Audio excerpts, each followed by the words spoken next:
你好。你好。你好，朋友。我们是那个乡政府派出所的。Welcome to Xinjiang. This is where a technological police state is being pioneered, where kindergartens are fortified, and where United Nations experts say around 1 million people are being held in detention centres. China says they're training facilities designed to eradicate extremism.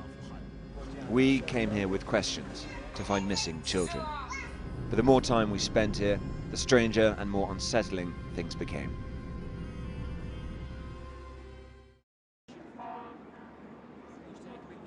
Our story started several months earlier, here in Istanbul.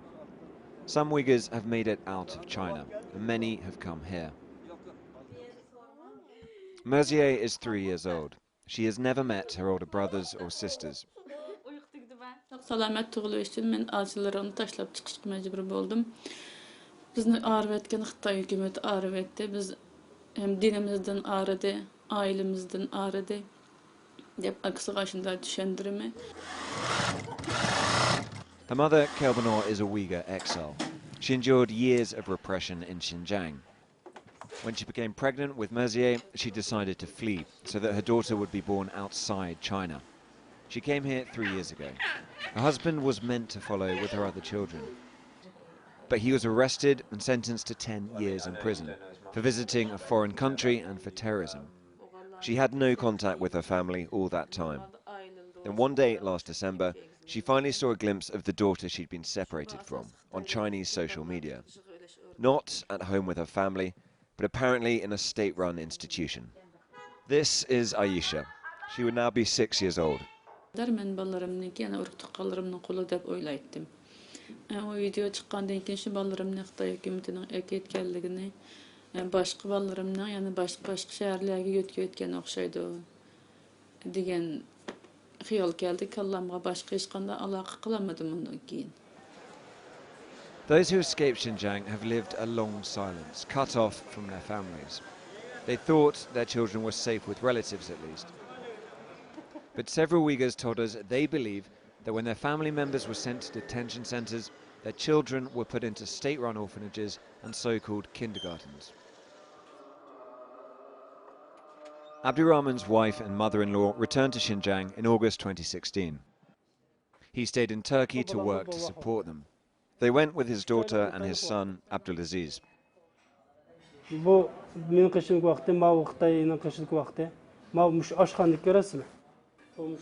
Then he lost contact too.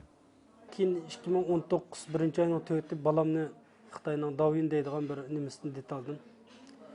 Klip o'ynab o'tib ketib berib ko'rib qoldim. Shu Xitoyning chiqqan videosi.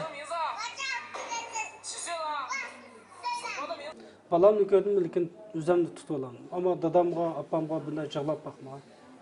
Ammo balamni ko'rib o'zimni tutaman.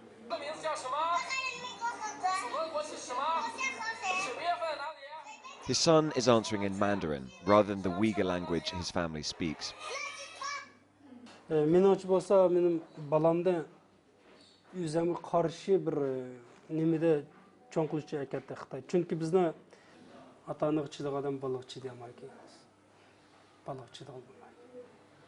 Nim qilishimni faqat bilamayapman. It's risky for the Uyghurs who fled to try and contact their families, both for them and for those they've left behind, still at the mercy of the Chinese state.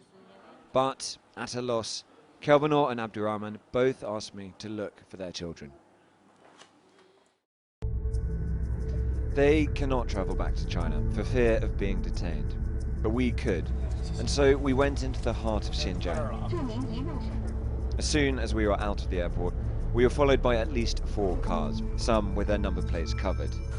It was the same on foot, plainclothes police keeping tabs on us whenever we tried to slip away.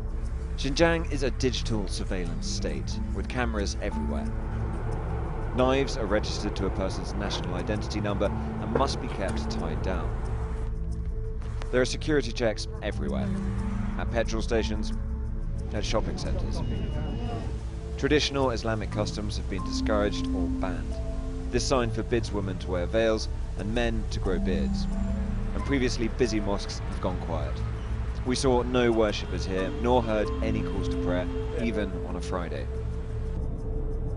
And these are only the visible signs of an intense crackdown by Chinese authorities. Xinjiang is China's frontier, an autonomous region 6 times the size of the UK. More than half its 24 million inhabitants come from Muslim ethnic minority groups. Most of those are Uighurs, and they've long had a difficult relationship with the Chinese state. Over the last 15 years in particular, there have been deadly protests, riots and terrorism. So this was the Chinese Communist Party's response. Starting in 2017, the first report of a network of detention centres began to emerge. Huge facilities all across Xinjiang, where around 1 million Uighurs have been sent for re-education. US officials have called them concentration camps. The few images that have emerged are deeply disturbing. This footage, shot by a drone, shows around 600 prisoners kneeling, their heads shaven, their hands bound, blindfolded. A European security source told Sky News that these images from Xinjiang are believed to be genuine. For a long time, China denied the detention centres even existed. Then it began a propaganda push. The centres did exist, but they were not detention camps, they said. The official name was vocational training centres, where Uyghurs could learn the language and law of China. All of this was necessary, officials said, to eradicate terrorism and extremism. China is happy to show the world what it wants to be seen.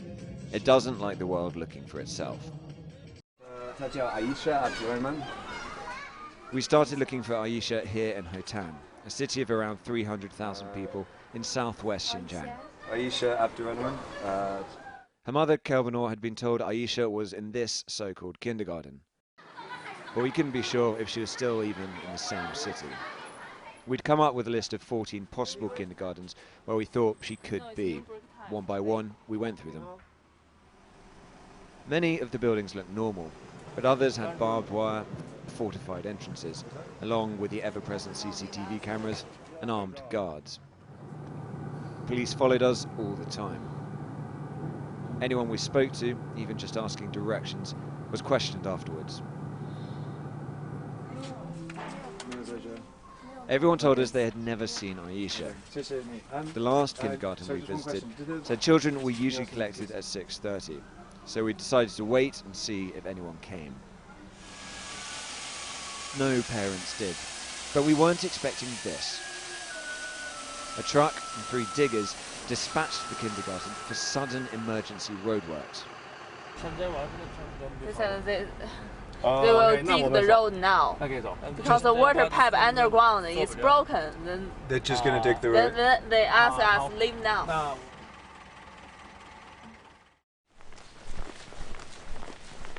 We came back the next day. No sign of any roadworks. He's running. As we got closer, a digger came racing up the road. It was a bizarre display, straight out of the Truman Show. So here we are, and as we got a bit close to this digger, which was scooping out earth, dumping it there rather bizarrely, the driver exited the cabin at quite some speed. We don't know where he's gone, and you can see there's been absolutely no waterworks here whatsoever. It is an impressive show. It's a ridiculous show, because we're not trying to find state secrets here. We're just trying to find a bit of information about the children of Xinjiang. The Chinese state simply makes it impossible to find answers here, and it goes to extraordinary lengths to do so. But official statistics tell a story on what's happened to Xinjiang's children. In one region, Kashgar, the number of children in official orphanages has massively increased at the same time as crackdowns. In 2014, around 5,300 children were held in orphanages. That number dropped off until 2017, when it suddenly spiked to more than 7,000. And the number of children in kindergartens has also increased. This data from 8 regions shows that around 650,000 children registered for preschool in 2015. Last year, there were more than 1.3 million. Those figures include young children who live at home receiving normal schooling. But government documents themselves appear to show that children are taken into care when their parents are sent to re-education camps. The camps are still cloaked in secrecy, but we wanted to see them ourselves. And this is where things got more and more surreal. Authorities were ready for us at every turn.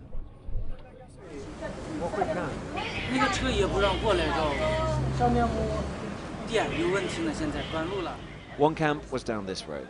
Unfortunately, it was blocked because of urgent repair work on a gas line, we were told. They took an idiosyncratic approach to fixing it. The next day we came back. Can we go? This time there had apparently been a traffic accident. So I tried to walk around it. I was told that wouldn't be possible. I asked why. They said there was no why.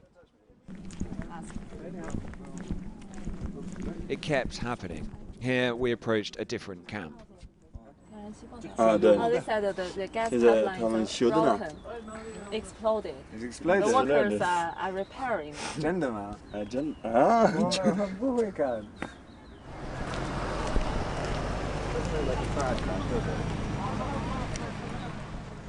Another camp, another traffic accident. This one with a less than convincing limp.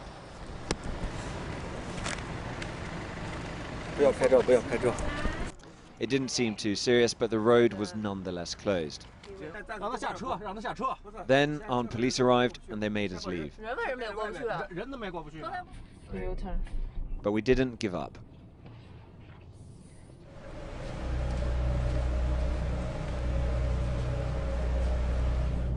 This time under cover of darkness, to give our minders the slip. We're going back to a place where we think there was a camp. They told us there was an accident the other day, so we're going back very early on a Sunday morning to see if the same sort of thing happens. For the first time in a week, it looked like we weren't being followed. And so, on the edge of the city, it emerged from the gloom. A huge centre with high walls, watchtowers and spotlights on full blaze. Satellite images show its full extent.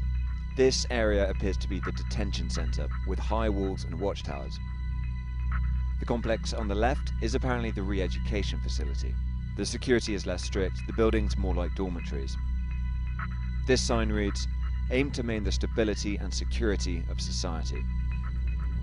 Inside here, according to reports, hundreds of people are taught about the Communist Party's achievements and made to write self-criticisms.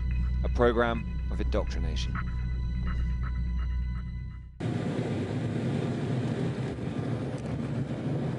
We left Hotan and travelled north to Aksu, a city close to China's border with Kyrgyzstan. This is where Abdurrahman is from and where we hoped to find his son. But here we had less information to go on, just a home address. We didn't even get that far. So we think this is the house. It doesn't look very open, but we'll give it a go. 你好。你好。你好，朋友。我们是那个乡政府派出所的。是。完了过后，我们这些群。Now our minders changed tactics. If we stopped filming and went with them, the officials said, they could offer us something better. A chance to speak to a graduate of one of the centres. Everything had been set up, ready and waiting for us. The officials kept a close eye throughout, even as they tried to keep out of shot. This man gave us his Chinese, not Uyghur name, Aini Yasen. He told us he attended the centre last year. 省干部还有工作队干部同一时候，我参加培训时候嘛，我法律意识还国语水平提高了，我还学技能、学法律、学国语，这培训嘛，这挑战都免费的，感谢党和政府。不是这样的，还大学一样的，还我们这个学习嘛很放松，我自由的。 我家里还什么时候来，什么时候回去可以呢？还这个大学一样的这个，不是这样的。In truth, this felt about as real as all the traffic accidents and roadworks we'd seen. The other side of the story can only be glimpsed. These Uyghur men in buses without number plates, skipping traffic lights with a police escort. It's impossible to say whether they're prisoners, detainees, or something else. To report in Xinjiang is to see through a glass darkly. To know only in part.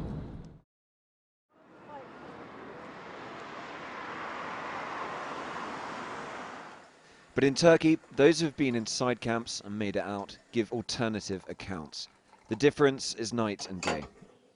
Vay depleme kokup kettim. Aşağıdaki bende tuğan kızlar yatadığan orun yok bende turdu. Tuğan vakti aş kızlarınki putunda kişen 5 kiloluk kişen. Kolları da koyza. Gulbahar Jalil is a Uyghur woman from Kazakhstan. She told us she was detained in China on a business trip and kept in a vocational training center for 15 months. 24 saat su bemey, men aşı töme üstelin içinde oturup, töme üstel putum 5 kiloluk kişen bolsa, aş üstelniki yana aş kişenin özünün kişeleri bakya, şu Uighur kelip, putlarım sağ ketip, eşen hoşumdan ketip, urgan vaqta meni doktorxanaga apadı. The governor of Xinjiang told us that these centers were like boarding schools. Is that accurate? Yagan deydi. Eğer meni yagan da batıdı dese, ben herkes men tıkılmadım ya nem kılmadım. Bir küsetsun dese ben o senkellerine erken deydiğen can soyan doktor kalan apır küseleyim. Throughout our reporting, we've asked the Chinese authorities for access to the camps. We asked them for a comment on this report. We asked them for information about Gulbahar Jalil's detention. We asked them for any information they could give us about the children of Kelvinor and Abdurrahman. They did not respond. For those who have escaped, it is still the silence that is hardest to bear. Eğer şu fırsat bana verilip kalsa men ballarımdan yani keçirim soraydım. Ballarım men sizlerden bir minut mu ağırlığım yok. Meni keçiringlar, men imkaniyetim yok. Men şaraitim şarait bulmadı bu fırsat bana verilmedi balam.